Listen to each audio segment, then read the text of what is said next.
네, 저는 퀀텀 컴퓨팅 및 뉴트럴 어톰을 주제로 발표하게 된 SQRT 소속 물리천문학부 2학년 김희주입니다.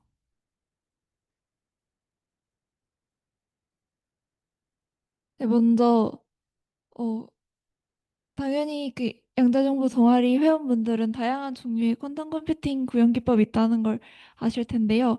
슈퍼 퀀터팅 인공 원자계부터 해서 트랩 이온이나 중성 원자 시스템 같이 원자 를 직접 이용하는 방법과 광학을 이용하는 방법과 반도체 스핀을 이용하는 방법 이렇게 다양한 방법이 있습니다. 그 중에서도 오늘 저는 이제 확장성이 매우 높고 이제 큐빅 간의 자유로운 상호작용이 가능한 중성 원자 플랫폼에 대해서 발표를 하려고 합니다. 이제 중성 원자 시스템에서는 무엇을 큐빗으로 사용하냐 하면 이제 단일 원자 하나하나를 다 큐빗으로 사용하는데요.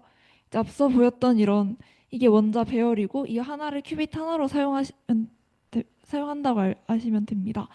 그리고 어떤 원자를 사용하느냐 하면 보통 루비듐, 세슘, 스트론튬 이런 주기율표의 1족이나 2족에 속하는 그런 원소들을 사용하는데 이제 그 이유가 전자가 적어야지 쿨링이랑 트래핑 을 수월하게 할 수 있기 때문입니다. 그래가지고 가장 많이 사용되는 것은 루비듐의 하이퍼파인 구조 중에서 F는 1 그라운드 스테이트와 F는 2 스테이트를 사용하를 0과 1로 매핑해서 사용하게 됩니다. 그 이유는 바로 이 두 스테이트가 이제 매우 긴 라이프 타임을 가지고 있고 그래가지고 주변의 일렉트로 마그네틱 웨이브랑 상호작용해가지고 혼자서 방출이 일어나는 그런 일이 일어날 확률이 매우 적기 때문에 이런 안정한 상태를 사용합니다. 그다음에 이 두 상태 사이의 에너지 차이는 6.8GHz여서 이제 마이크로웨이브 파장이기 때문에 마이크로웨이브로 제어할 수 있습니다. 그래서 이제 이 시스템을 어떻게 작동시키는지 설명을 해보자면 먼저 이제 원자가 보통은 기체 상태로 존재하고 이렇게 무작위로 운동하면서 열을 가지고 있는데 이제 연산을 수행하기 위해서는 안정적인 상태를 만들어야 합니다. 그래서 도플러 쿨링이라는 방법을 이용해서 가장 먼저 원자를 냉각하게 되는데요. 도플러 쿨링은 이제 원자에다가 레이저를 쏘면 이제 그 원자가 레이저를 그 특정 파장의 레이저를 쏘면 빛을 흡수하면서 모멘텀을 흡수했다가 이제 방출은 모든 방향으로 임의적으로 하기 때문에 이제 반대 방향으로 들어오는 모멘텀을 흡수해서 총 모멘텀이 낮아지는 효과를 얻게 됩니다. 그래서 이렇게 이 원자에 진동하는 그 도플러 효과를 고려해서 그 레이저를 쏘아가지고 원자를 점점 냉각시켜면 이제 마이크로 켈빈 단위까지 냉각할 수 있다고 합니다. 그래서 이걸 이용해서 한 12육승계의 아톰을 1 세제곱 밀리미터 안에다가 이렇게 쿨링을 할 수 있게 됩니다. 네, 이제 쿨링을 했으면 이제 쿨링을 아무리 했더라도 이게 원자가 가만히 정지 있는 상태에 제자리에 있는 게 아니기 때문에 저희가 안정적인 상태로 가두어야 하는데요. 그걸 위해서 바로 옵티커 트위저라는 기법을 사용합니다. 그래서 옵티커 트위저는 레이저가 있으면 레이저의 인텐시티에 따라서 그 어느 위치에 있느냐에 따라서 원자가 받는 힘이 다르고 이제 가운데로 갈수록 가장 큰 그레디언트 포스를 받게 되어서 레이저 레이저의 중심부에 원자가 포획되는 이런 기술인데요. 그래서 이 옵티컬 레이저를 이용하면 원자 하나를 이제 빔의 센터에 포획할 수 있게 됩니다. 근데 이제 이거는 레이저 하나를 이용해서 원자 하나를 포획하는 건데 아까처럼 막 몇백 개의 원자를 포획하려면 레이저를 몇백 개 쏘는 거는 너무 비효율적이지 않습니까? 그래서 이거를 해결하기 위해서 이제 SLM이라는 장치를 이용해서 이렇게 하나의 레이저를 쏴도 이거를 레이저를 분할해가지고 여러 개의 트랩을 만들 수 있는 이런 형태로 만드는 기술을 개발했습니다. 그래서 이게 SLM이라는 그런 장비를 사용한 건데요. 이게 약간 거울인데 픽셀별로 원하는 대로 빛의 위상을 부여할 수 있는 거울입니다. 그래서 이걸 사용하면 뭘 할 수 있냐면 우리가 알고 있는 프리즘이나 뭐 구면파 렌즈나 엑시콘 이런 렌즈를 이게 어차피 다 거리차에 의한 건 위상차로 변화시킬 수 있기 때문에 평면에다가 위상차만 줬을 때 똑같이 이런 우리가 알고 있는 옵틱과 같은 현상을 만들 수 있습니다. 예를 들어 이제 프리즘은 이렇게 일렬로 그레이팅 페이지를 주면 되고 구면판에 이제 스페리컬한 페이지를 주면 되고 이런 식으로 하면 실제 이런 광학기기가 아니더라도 페이지를 조정하는 것만으로도 우리가 원하는 대로 그 작동하도록 만들 수 있습니다.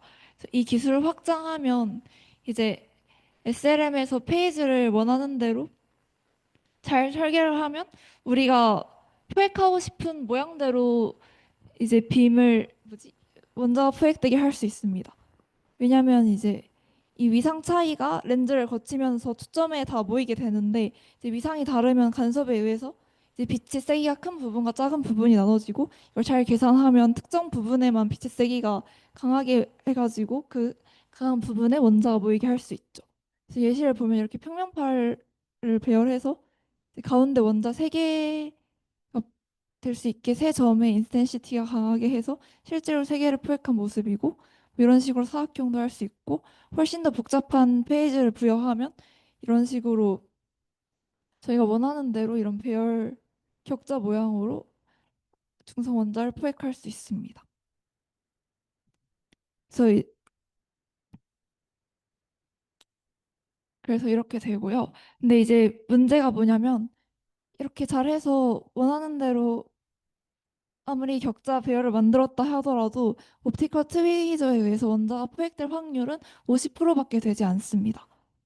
그래서 저렇게 잘 만들고 포획을 시킨 다음에 이제 여기다가 적절한 주파수를 쏘면 형광 방출로 이제 원자가 내는 빛을 시각화할 수 있는데요. 이제 왼쪽 상태로는 연산을 수행할 수 없기 때문에 원하는 배열을 만들기 위해서는 이렇게 포획한 원자를 오른쪽 비 같은 모양으로 이동을 시켜야 합니다. 그래서 이걸 어떻게 이동을 시키냐 하면 이제 무빙 옵티컬 트레이저라는 것을 이용하는데요. 기존 옵티컬 트위 기존의 그 원자가 배열된 곳에다가 다른 레이저를 좀 더 강한 레이저를 쏴가지고 그 원래 있던 트랩에서 더 강한 레이저 쏜 데다가 원자가 포획되게 한 다음에 이 옵티컬 트위저를 조금씩 이동시켜가지고 우리가 원하는 다른 트랩으로 옮길 수 있는 기술입니다. 근데 이제 여기서 레이저를 어떻게 제어하냐 하면 AOD라는 그런 장비를 이용하면 되는데요. AOD는 이제 투명한 결정에다가 초음파 신호를 보내가지고 결정 내부에 주기적인 압력 변화를 만들면 이제 주기적인 굴절류 변화가 생기기 때문에 이걸로 저희가 그 회절을 가 원하는 회절을 수행할 수 있는 인공적인 회절 격자를 만들 수 있습니다. 그리고 이제 그 회절 각도는 주파수에 의존하게 되죠. 그래서 우리가 주파수를 천천히 바꾸면 이제 여기서 회절되는 빔의 각도를 천천히 바꿀 수 있고 이제 세기 또한 이제 레이저로 조절할 수 있기 때문에 세기를 키운 다음에 천천히 주파수를 조절하면서 빔의 각도를 옆으로 옮겨가지고 옆에 트랩으로 이동한 다음에 다시 세기를 약하게 해서 그 트랩에 가두게 하면 이런 식으로 어, 원자를 포집해서 원하는 격자로 다른 격자로 이동할 수 있게 됩니다. 근데 이제 이때 문제는 너무 빨리 빛을 이동하면 그 원자가 포획돼 있다가 밖으로 포텐셜 오물을 장벽을 넘어가지 못하고 튕겨 나갈 수 있기 때문에 한 1ms 정도로 천천히 이동해야 된다는 단점이 있긴 합니다. 그래서 이런 식으로 이제 어떻게 아톰 리인지하는 과정을 정리해 보면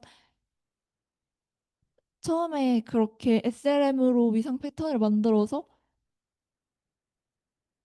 원자를 가둔 다음에 형광 이미징으로 초기 원자 배열을 확인하고 그래서 이제 최적의 재배치 경로를 계산한다고 합니다. 그다음에 아까 말한 무빙 옵티컬 트레이저와 AOD 장치를 이용해서 이제 이 원자들을 하나하나씩 이 네모칸으로 다 옮기게 되면 99%의 성공률로 원자를 재배치할 수 있다고 됩니다. 그다음에 이렇게까지 어셈블 하는데 시간이 조금 걸리고 나머지 퀀텀 프로세싱은 여기서 레이저를 가해서 수행하게 되는데 이거는 100 마이크로 세컨 이내로 진행할 수 있다고 합니다. 네, 그리고 이제 어, 연산 과정은 뒤에 설명할 것이고 연산을 수행한 다음에 이제 리드아웃을 해야 되는데 리드아웃은 어떻게 하냐면 뭐 다른 플랫폼이랑 비슷하게 둘 중 하나의 준위 여기 숫자는 바뀌었는데 0 준위 공명하는 빛을 이용하면 0일 때 이 빛을 쏘면 0일 때만 형광이 방출되고 1일 때 빛을 쏘면 형광이 방출되지 않겠죠.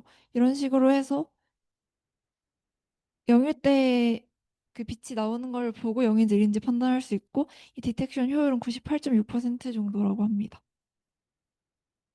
그래서 여기까지 설명을 했고 그다음에 이제 연산을 어떻게 진행하는지를 설명하려고 하는데요.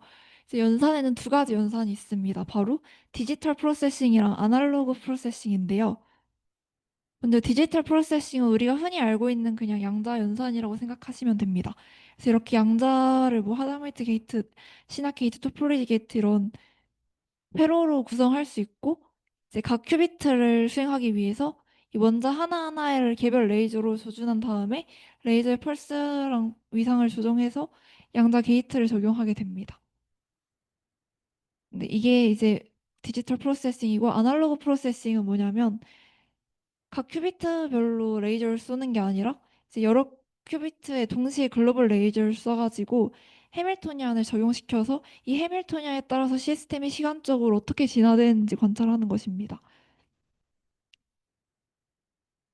그래서 이제 디지털 퀀텀 게이트의 경우는 이제 많은 수의 게이트가 필요하고 아직 그 많은 연구가 필요하지만 이제 아날로그 프로세싱의 경우는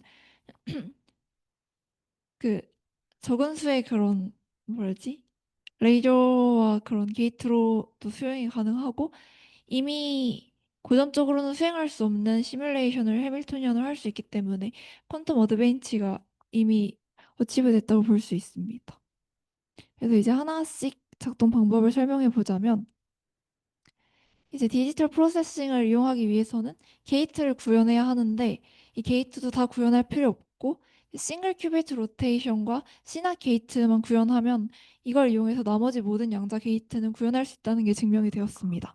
그래서 싱글 큐비트 로테이션이라 함은 이런 블로우 스피어에서 임의의 축을 기준으로 임의의 각도로 회전할 수 있는 그런 로테이션을 의미합니다.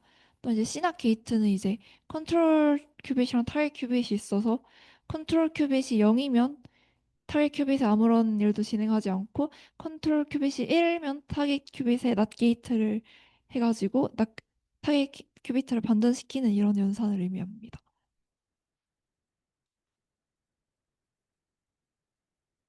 그래서 이제 기본적으로 어떻게 연산을 진행하게 하냐 하면 앞서 설명했듯이 0과 1 두 에너지 준위 차이에 해당하는 마이크로파를 쏘면 그 두 준위 사이에서 전자기파와 상호작용을 해서 라비 오실레이션이 발생하게 됩니다.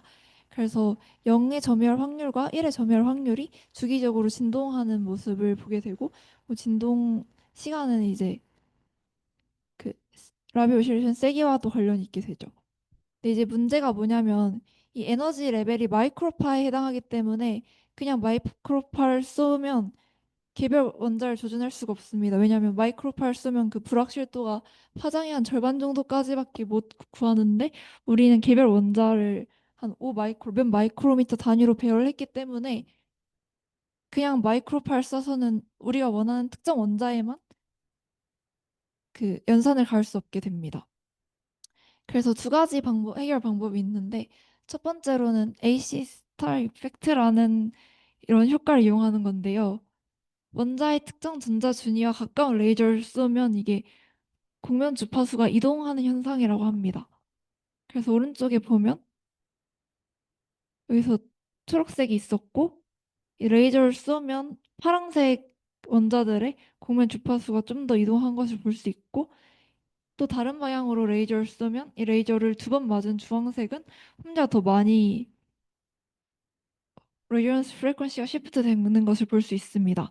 이런 식으로 이용해서 2차원 배열에서 레이저를 수직으로 써가지고 그 교점에 있는 원자만 우리가 원하는 만큼 리디언스 프리퀀시가 시프트 되게 만든 다음에 이 리디언스 프리퀀시에 해당하는 마이크로웨이브를 쏘면 다른 원자들은 반응하지 않고 이 주황색 원자만 컨트롤할 수 있게 됩니다.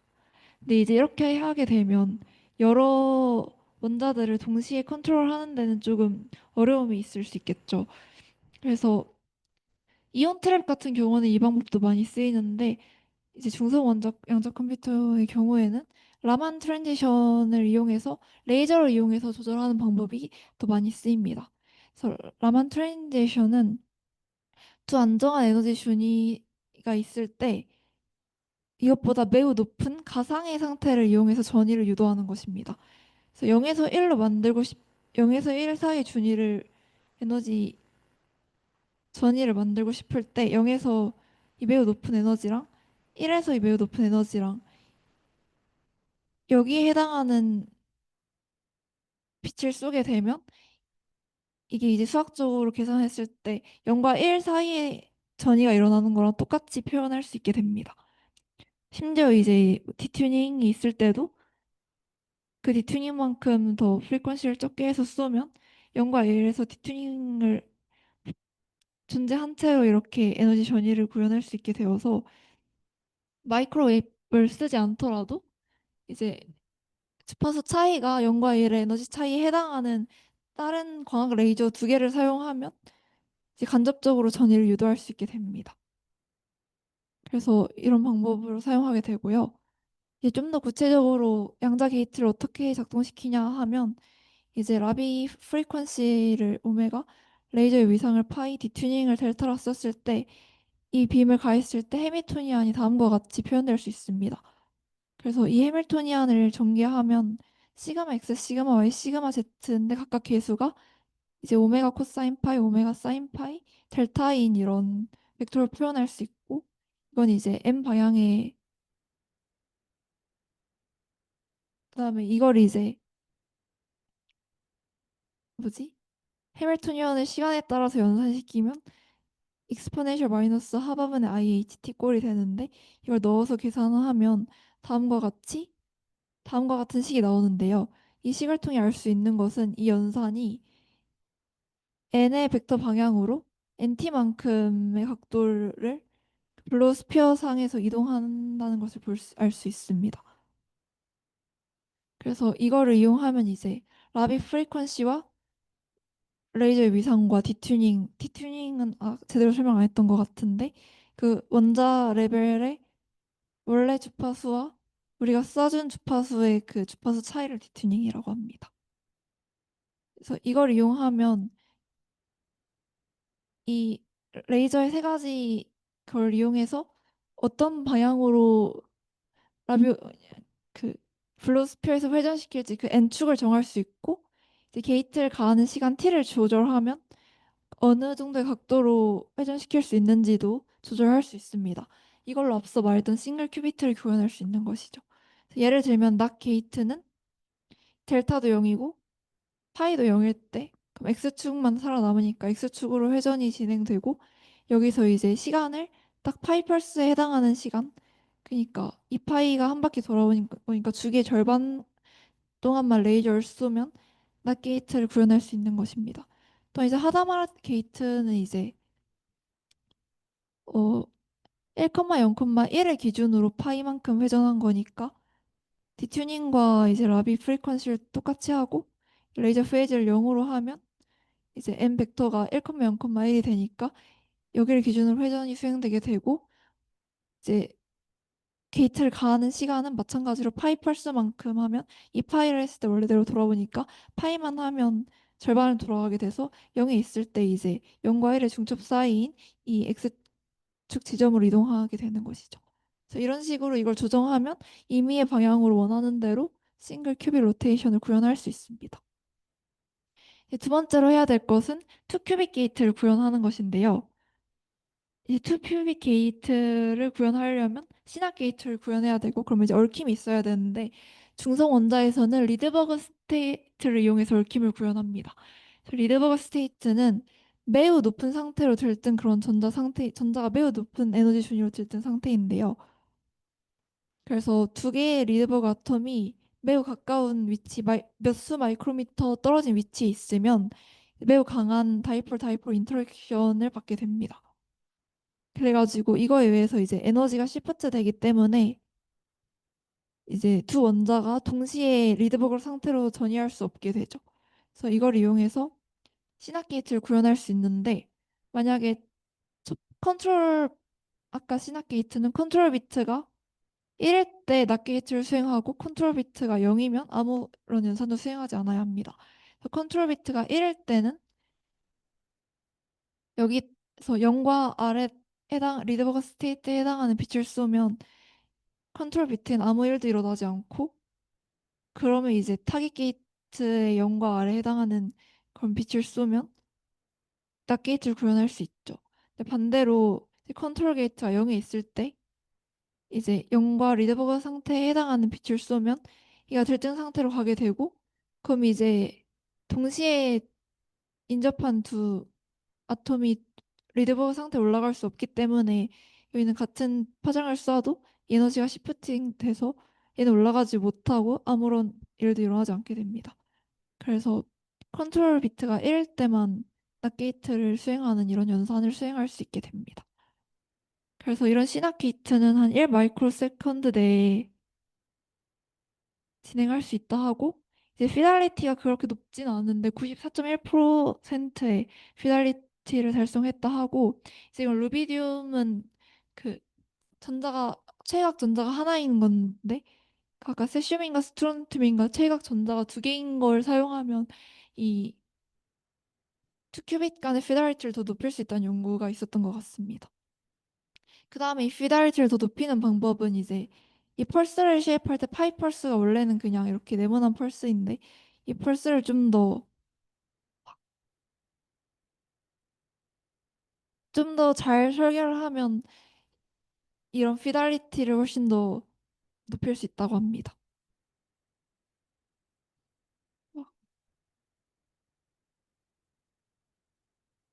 네, 그 다음에 이제 중성원자 양자 컴퓨터의 또 다른 장점으로는 멀티 큐빅 게이트를 직접 구현할 수 있다는 것입니다.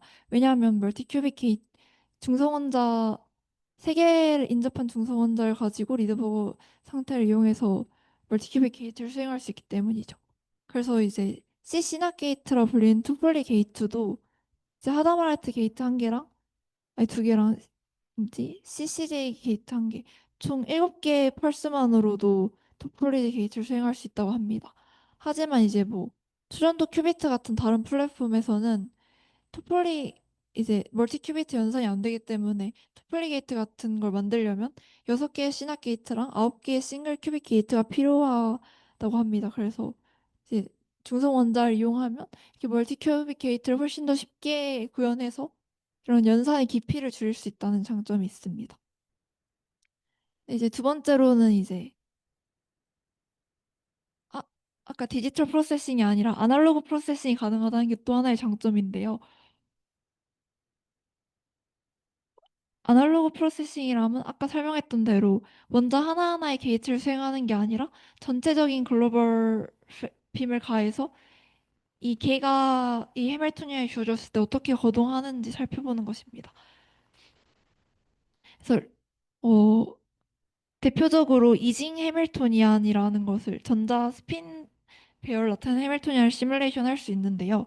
바로 이제 그라운드 스테이트의 아톰을 다운 스테이트로 하고 리드버그 스테이트의 아톰을 업 스테이트로 정의하고 이거를 이제 스핀 해밀토니안을 매핑하면 됩니다. 그래서 좀 복잡하지만 다음과 같은 식으로 이제 라비 프리퀀시랑 디튜닝에 의존하는 이런 식을 쓰면 이걸 잘 근사하면 이징 해밀토니안과 똑같은 해밀토니안이 나올 수 있게 됩니다.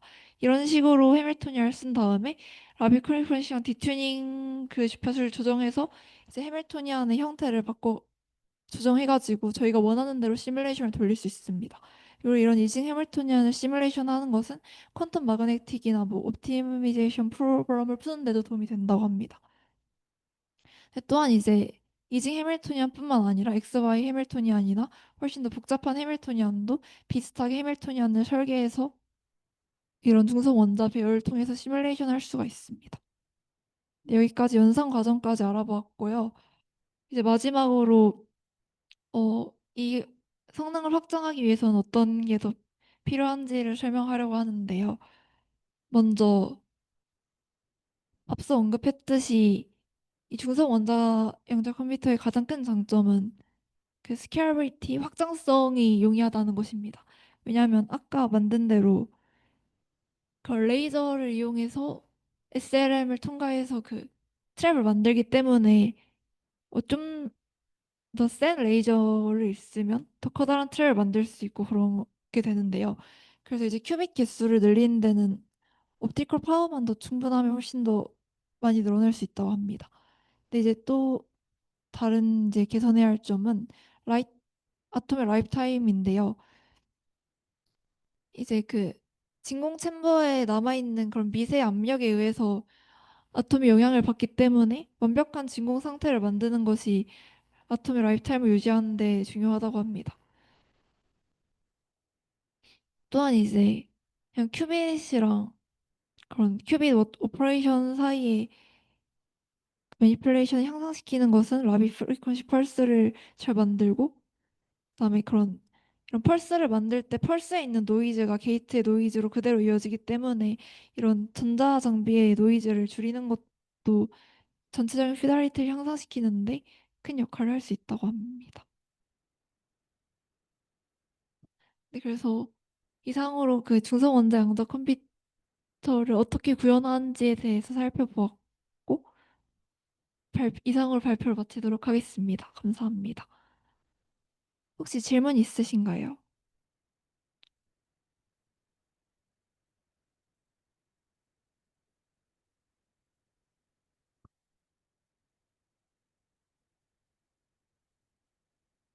네.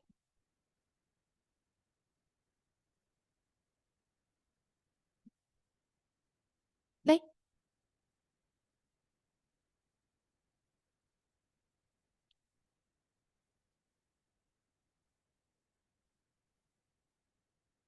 저도 논문에서 딱 이 정도까지밖에 읽어서 구체적으로는 잘 모르겠는데 어쨌든 그 원자를 자유자재로 이동할 수 있으니까 새 원자를 인접시킬 수 있고 그 상태에서 펄스를 가하면 리드버그 상호작용에 의해서 인접한 두 개까지는 되지 않을 두 개 이렇게 되지 않을까 싶은데 저도 거기까지는 자세히 모르겠어요.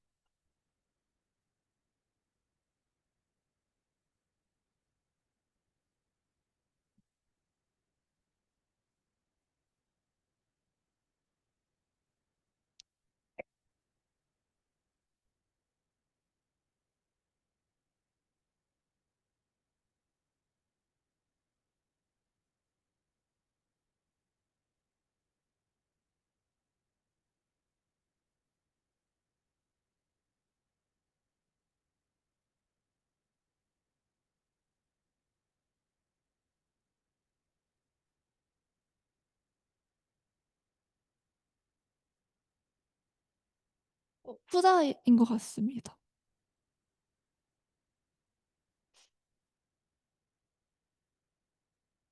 아,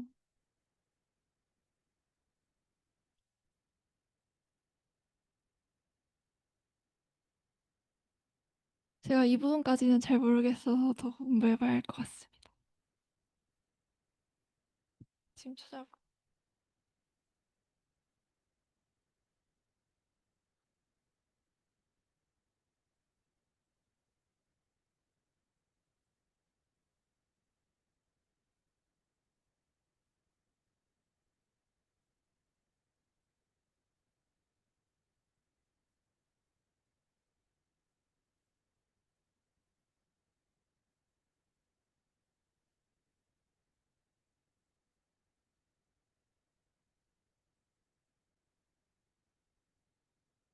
제가 다른 플랫폼에서 투캐빅 게이트를 어떻게 만드는지 잘 몰라서 거기 차이가 있을 것 같아.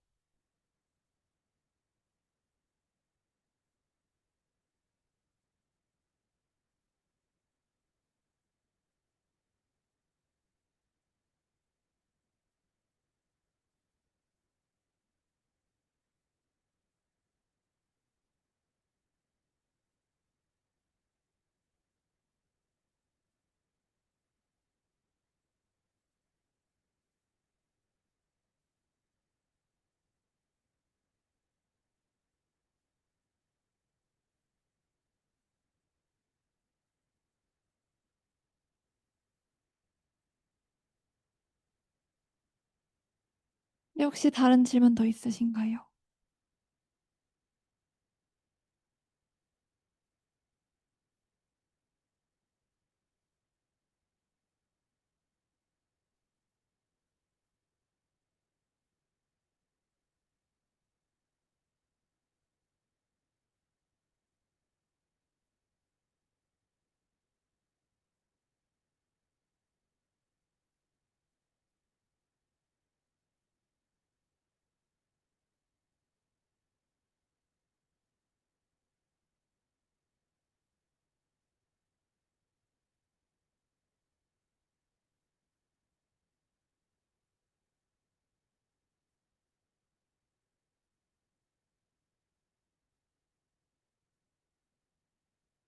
그 뉴트럴 아톰에서는 CC제이트 게이트가 3 큐빅 게이트인데 이거를 다른 플랫폼처럼 조합해서 하지 않고 단일적으로 한 번에 뭐지? 만들 수 있어가지고 CC제이트 게이트 자체가 멀티큐빅 게이트인데 이걸 만들 수 있고 토플리는 바로 구현하지 못하지만 CC제이트를 만드니까 훨씬 더 다른 큐 플랫폼에 비해서 쉽게 구현할 수 있다는 뜻인 것 같습니다.